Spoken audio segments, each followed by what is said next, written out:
ధర్మరాజు భీష్ముడిని ఇలా అడుగుతున్నాడు, పితామహ, నువ్వు విప్రత్వం పొందటం చాలా కష్టం అంటూ మంచి కథను చెప్పావు. పూర్వం విశ్వామిత్రుడు విప్రుడయ్యాడు కదా, మరి అది పొందలేనిదని ఎందుకు చెబుతున్నావు? అలాగే పూర్వం వీతహవ్యుడనే రాజు కూడా విప్రత్వాన్ని పొందాడని విన్నాను కదా, కనుక ఓ గాంగేయ, ఇప్పుడు ఆ విషయాన్ని వినాలనుకుంటున్నాను, చెప్పు. వీతహవ్యుడు ఏ కర్మను చేశాడు? ఎలా విప్రత్వాన్ని పొందాడు? ఆయన విప్రత్వాన్ని వరం ద్వారా పొందాడా, తపస్సు ద్వారా పొందాడా? దాన్ని నాకు పూర్తిగా చెప్పన్నాడు. భీష్ముడు చెప్పాడు, ఓ రాజా, వీతహవ్యుడు గొప్ప కీర్తి గలవాడు, రాజఋషి. లోకం చేత పూజింపబడే విప్రత్వాన్ని ఎలా పొందాడో చెబుతున్నాను విను. పూర్వము మనువు అనే రాజు ప్రజాపాలన చేస్తున్నాడు. ఆయనకు ఒక కొడుకు పుట్టాడు. అతడి పేరు శర్యాతి. ఆయన వంశంలోని వత్సరాజుకు 2 కొడుకులు పుట్టారు. ఆయన వంశంలోనే ఉండేవారు. వారే హైహయుడు, తాళజంఘుడు. వారు కూడా గొప్ప పేరు తెచ్చుకున్న రాజులే. వారిలో హైహయుడికి 10 మంది భార్యలు, వారికి 100 మంది కొడుకులు. వారు శూరులు, యుద్ధంలో వెనక్కు తిరగని వీరులు. వారంతా రూపంలోనూ ప్రభావంలోనూ సమానులు, బలశాలులు. రణరంగానికి వన్నె తెస్తారు. ధనుర్వేదము, వేదాలలో బాగా కృషి చేశారు, పండితులయ్యారు. ఆ రోజుల్లో కాశీలో హర్యశుడనే రాజు ఉండేవాడు. ఆయన దివోదాసుకు తాత. హైహయుడికి వీతహవ్యుడిని మరొక పేరుంది కూడా. వీతహవ్యుని కొడుకులు వచ్చి గంగా యమునల మధ్య ప్రాంతాల్లో యుద్ధానికి దిగి హర్యశుడిని చంపేశారు. తర్వాత హైహేయులు ఎలాంటి భయం లేకుండా తన నగరానికి తిరిగి వచ్చారు. అటు కాశీలో హర్యాసుడి కొడుకైనటువంటి సుదేవుడు కాశీకి రాజయ్యాడు. ఆయన దేవతా సమానుడు, సాక్షాత్ మరొక యమధర్మరాజు, ధర్మాత్ముడు. ఆ సుదేవుడు రాజ్యపాలన చేస్తున్న సమయంలో మళ్ళీ వీతహవ్యుడి కుమారులు వచ్చి యుద్ధం చేశారు. యుద్ధంలో సుదేవుణ్ణి ఓడించి సామంతరాజుగా చేసుకున్నారు. ఆ తర్వాత సుదేవుడి కొడుకైనటువంటి దివోదాసు కాశీకి రాజు అయ్యాడు.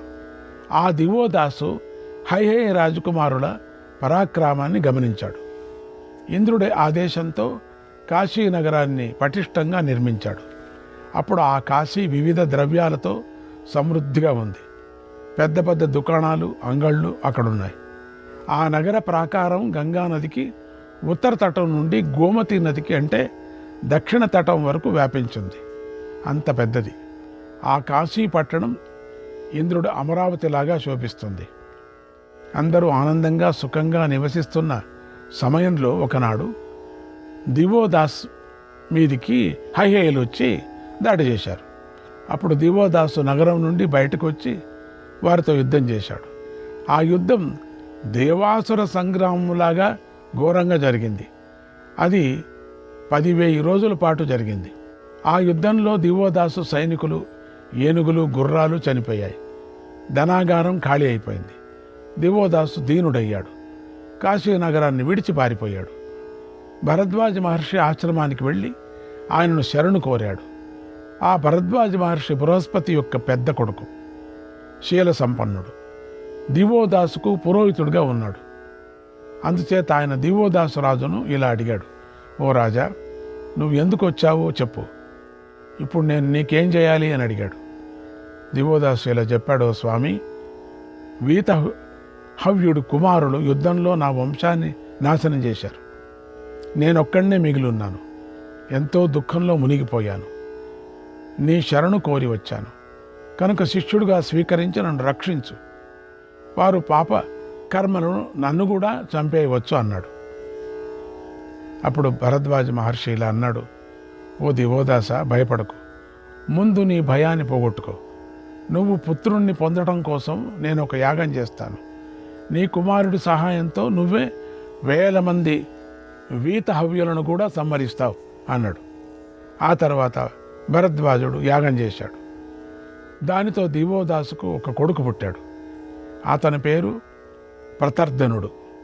ఆ బాలుడు పుట్టిన వెంటనే 13 ఏళ్ల వాడిగా పెరిగిపోయాడు.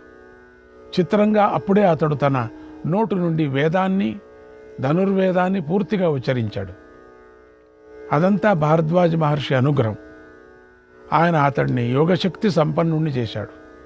లోకంలోని తేజస్సునంతా సంగ్రహించి అతడి శరీరంలో ప్రవేశపెట్టాడు. ఆ తర్వాత ప్రతర్ధనుడు కవచాన్ని, వింటిని ధరించాడు. దేవర్షుల స్తుతులను అందుకున్నాడు. 100 నమస్కారాలను అందుకున్నాడు. ఉదయించిన సూర్యుడిలాగా ప్రకాశించాడు. ప్రతర్ధనుడు కత్తిని పట్టుకొని రథాన్ని ఎక్కి అగ్నిలాగా వెలిగిపోయాడు. కవచాన్ని ధరించున్నాడు. వింటిని కూడా పట్టుకొని ధనుష్టంకారం చేస్తూ యుద్ధానికి బయలుదేరాడు. అతన్ని చూసి దివోదాసుడు ఎంతో ఆనందించాడు. ఇక వీతవ్యూహుడి కుమారులందరూ మరణించినట్లే అని దివోదాసు మనసులో భావించాడు. ఆ సమయంలో దివోదాసు ప్రతర్ధనుడి యువరాజుగా చేశాడు. ఆ తర్వాత దివోదాసు ప్రతర్ధనుడిని వీతహవ్యుడి కుమారులను సంహరించడానికి పంపించాడు. ప్రతర్ధనుడు వేగంగా రథంలో గంగను దాటి వీతహవ్యుల రాజధాని నగరం వైపుకు వెళ్ళాడు. అప్పుడు వీతహవ్యుడి కొడుకులు పెద్దగా వినిపిస్తున్నటువంటి రథఘోషణ విని వారు యుద్ధానికి సిద్ధమైపోయారు. నగరం నుండి బయటకు వచ్చారు. వారు చిత్రంగా పోరాడతారు. అప్పుడు ప్రతర్ధనుడు వజ్రంతోనూ అగ్నితోనూ సమానులైన బాణాలను ప్రయోగించి వారిని వధించాడు. అలా వీతవ్యాహుడి కుమారులందరూ చనిపోయారు. వెంటనే వీతహవ్యుడు నగరాన్ని విడిచి పారిపోయి భృగు మహర్షి ఆశ్రమంలో దాక్కున్నాడు. అక్కడ వీతహవ్యుడి భృగు మహర్షిని శరణు కోరాడు. భృగు మహర్షి ఆ రాజుకు అభయం ఇచ్చాడు. ఇంతలో ప్రవర్ధనుడు కూడా భృగు మహర్షి ఆశ్రమానికి వచ్చాడు. భృగు మహర్షి ప్రతర్ధనుడి ఆదరించి సత్కరించి ఇలా అడిగాడు, ఓ రాజా, ఇక్కడెందుకు వచ్చావు? నీ పనేమిటో చెప్పన్నాడు. అప్పుడు ప్రతర్ధనుడు, ఓ మహర్షి, వీతహవ్యుడిని మీ ఆశ్రమం నుండి బయటకు పంపించండి. ఎందుకంటే ఆయన పుత్రులు నా వంశాన్ని పూర్తిగా నాశనం చేశారు. అంతేకాదు, వారు చేసిన ఘోరాలు అన్నీ ఇన్ని కావు. మా కాశీ ప్రాంతాలను అన్నిటినీ కూడా పాడు చేశారు. మా రత్నాలను, ధనాన్ని కూడా దోచుకున్నారు. పరాక్రమంతో గర్వించారు. ఇలా చెడుగా ప్రవర్తించిన ఇతడి కొడుకులు 100 మందిని నేను చంపేశాను. ఇప్పుడు ఇతడొక్కడే మిగిలాడు కనుక ఇతన్ని కూడా చంపి పితృరుణం నుంచి విముక్తుడిని అవుతానన్నాడు. అప్పుడు భృగు మహర్షి వీతహవ్యుడి మీద దయ తలిచాడు. అతన్ని రక్షించాలని సంకల్పించాడు. అందుచేత ఆయన ప్రతర్ధనుడితో, ఓ రాజా, ఇక్కడ క్షత్రియుడైన వాడు ఒక్కడు కూడా లేడు, ఉన్నవారంతా బ్రాహ్మణులే అన్నాడు. ఒక్క మాటలో అనేశాడు. ఋషి వాక్కు అమోఘమైనది. అది అబద్ధమైనా చెప్పినా అంత అమోఘమే. వారు సృష్టికి ప్రతిసృష్టి చేయగలరు. భృగు మహర్షి త్రిమూర్తులనే శాసించినవాడు కదా. ఆయన యొక్క అమోఘమైన వాక్కు వల్ల వీతవ్యుడు తక్షణం బ్రాహ్మణుడిగా మారాడు. భృగు మహర్షి మాటను ప్రతర్ధనుడు నమ్మాడు. వెంటనే భృగు మహర్షి పాదాలను మెల్లగా తాకి ఆనందంతో ఇలా అన్నాడు, ఓ భగవంతుడా, ఇక్కడ అందరూ విప్రులే ఉన్నట్లయితే నేను కృతార్థుడిని అయ్యాను. ఓ మహర్షి, నేను ఈ వీతవ్యూహుణ్ణి జయించినట్లే లెక్క. నా పరాక్రమంతో ఈ రాజును తన కులాన్ని వదులుకొనేటట్లుగా చేశాను కనుక నేను జయించినట్లే లెక్క. నన్ను ఆశీర్వదించు. ఇక నేను నా రాజ్యానికి వెళతాను, అనుమతించు. ఆ కులమే పోయింది కదా, బ్రాహ్మడైపోయాడు కదా, అంటే మొత్తం ఈ వంశాన్ని నాశనం చేసినట్టు నేను జయించాను.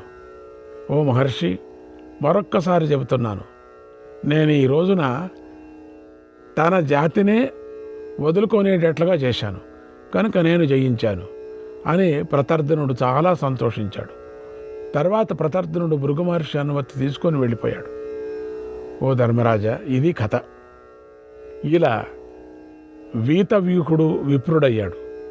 ఇది బ్రహ్మర్షి అయినటువంటి భృగు మహర్షి సత్యవాక్కు ప్రభావం వల్ల జరిగింది. భృగు మహర్షి మాటతో వీతవ్యుడు బ్రహర్షిత్వాన్ని, బ్రహ్మవాదిత్వాన్ని పొందాడు, విప్రుడయ్యాడు.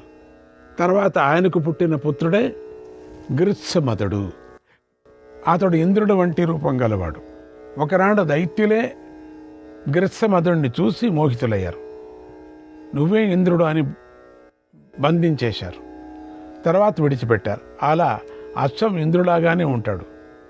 ఋగ్వేదంలో గ్రత్సమదుడి విషయంలో గొప్ప శృతి కూడా ఉంది. ఇక్కడ విప్రుడు గ్రత్సమదుడిని గొప్పగా ఆదరించారు. ఆ గ్రత్సమదుడు బ్రహ్మర్షి, మహా తేజస్వి బ్రహ్మచారి.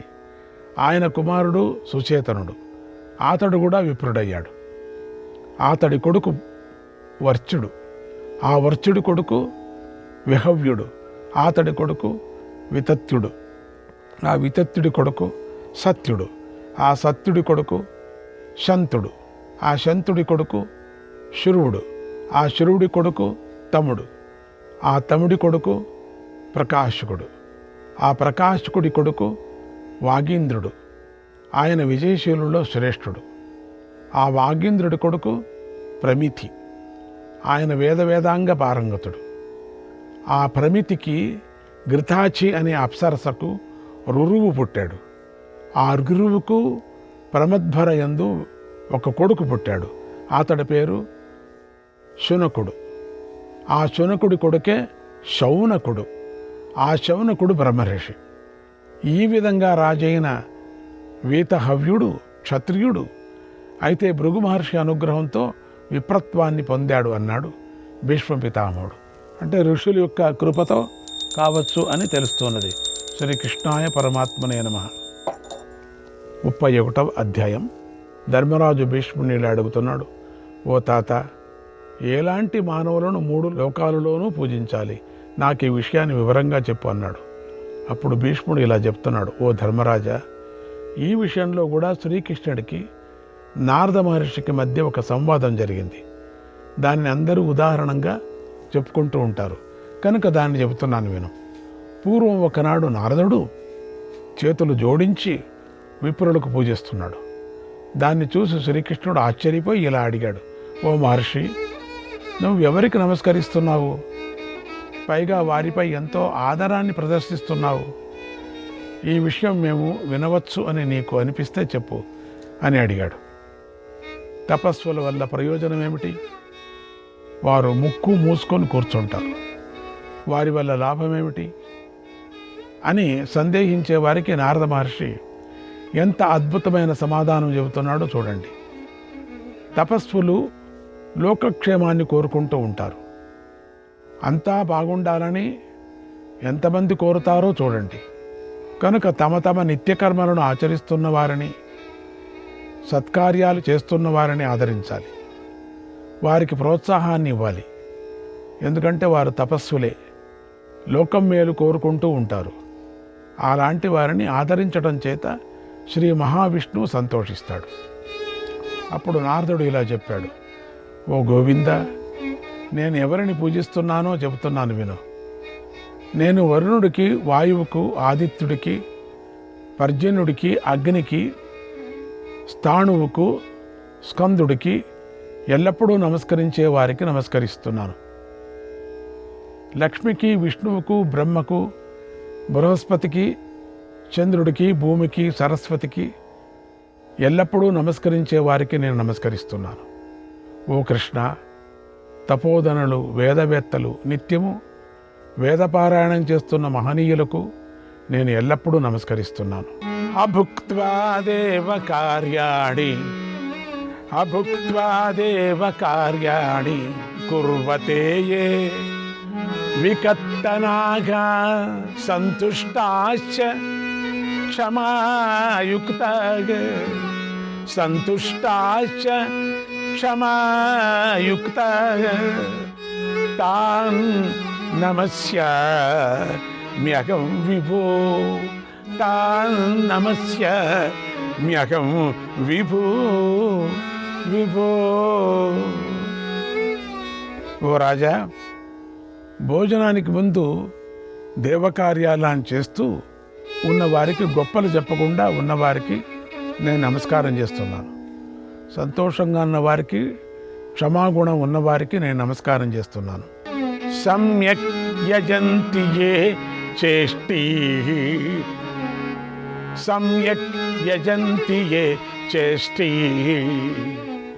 శాంతాదాంత జితేంద్రియాః శాంతాదాంత జితేంద్రియాః సత్యం ధర్మం క్షితిం గాశ్చ సత్యం ధర్మం క్షితిం గాశ్చ తాన్ నమస్యామి యాదవ. చక్కగా యాగాలు చేసేవారికి, క్షమాగుణం గల వారికి, జితేంద్రియులకు, మనస్సును అదుపు చేసుకున్న వారికి నేను నమస్కారం చేస్తున్నాను.